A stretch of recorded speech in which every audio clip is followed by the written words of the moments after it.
John chapter 5. Sometime later, Jesus went up to Jerusalem for one of the Jewish festivals.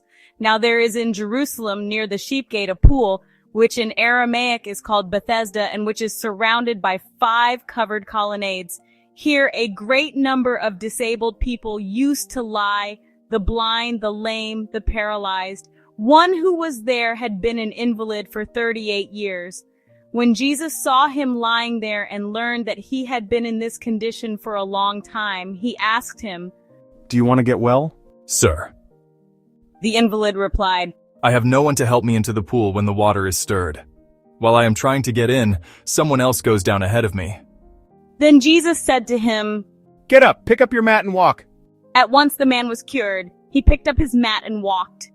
The day on which this took place was a Sabbath.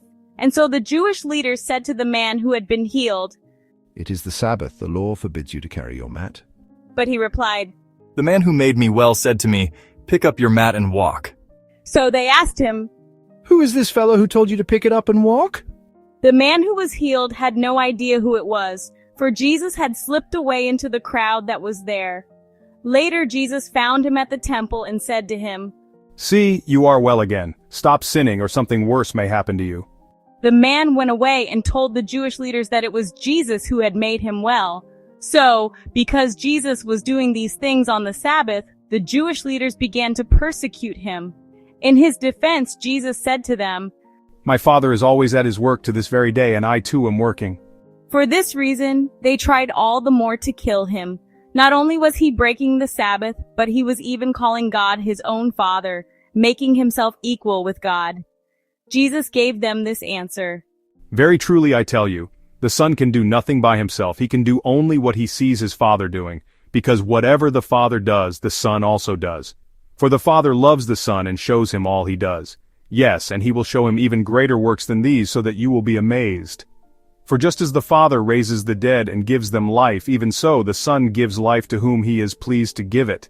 Moreover, the Father judges no one, but has entrusted all judgment to the Son, that all may honor the Son just as they honor the Father. Whoever does not honor the Son does not honor the Father who sent him. Very truly I tell you, whoever hears my word and believes him who sent me has eternal life and will not be judged, but has crossed over from death to life. Very truly I tell you, a time is coming and has now come, when the dead will hear the voice of the Son of God, and those who hear will live. For as the Father has life in himself, so he has granted the Son also to have life in himself. And he has given him authority to judge because he is the Son of Man.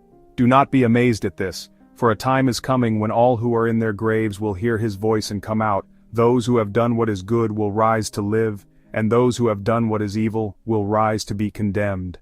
By myself I can do nothing. I judge only as I hear, and my judgment is just, for I seek not to please myself but him who sent me. If I testify about myself, my testimony is not true. There is another who testifies in my favor, and I know that his testimony about me is true. You have sent to John, and he has testified to the truth. Not that I accept human testimony, but I mention it that you may be saved. John was a lamp that burned and gave light, and you chose for a time to enjoy his light. I have testimony weightier than that of John, for the works that the Father has given me to finish, the very works that I am doing, testify that the Father has sent me. And the Father who sent me has himself testified concerning me. You have never heard his voice nor seen his form, nor does his word dwell in you, for you do not believe the one he sent. You study the Scriptures diligently, because you think that in them you have eternal life. These are the very Scriptures that testify about me, yet you refuse to come to me to have life. I do not accept glory from human beings, but I know you. I know that you do not have the love of God in your hearts. I have come in my Father's name, and you do not accept me. But if someone else comes in his own name, you will accept him. How can you believe, since you accept glory from one another, but do not seek the glory that comes from the only God? But do not think I will accuse you before the Father. Your accuser is Moses, on whom your hopes are set. If you believed Moses, you would believe me, for he wrote about me. But since you do not believe what he wrote, how are you going to believe what I say?